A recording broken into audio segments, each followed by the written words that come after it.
bang ro pui lo chu o kong dang ma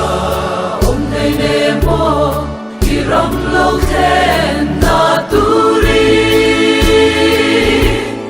ki bai bula in tiam ta e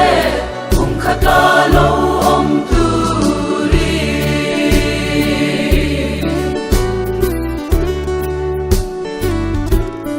ki bai bula kong dang son hi ki phal lo velal pa kan ta apostol te thui cha ta lom lo che u ke min lom lo ki to te i nung sui tu dan thiang lim chu i lo ko mu an kong lo chu kong dang ren hi ru ru kil mang kong ani e o kong dang ma om nei ne mo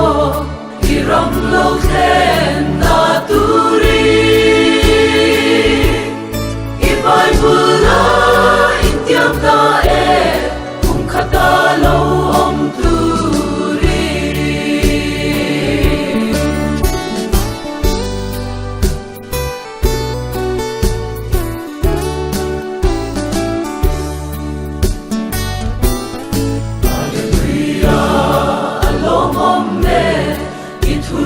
chia ka thlir changi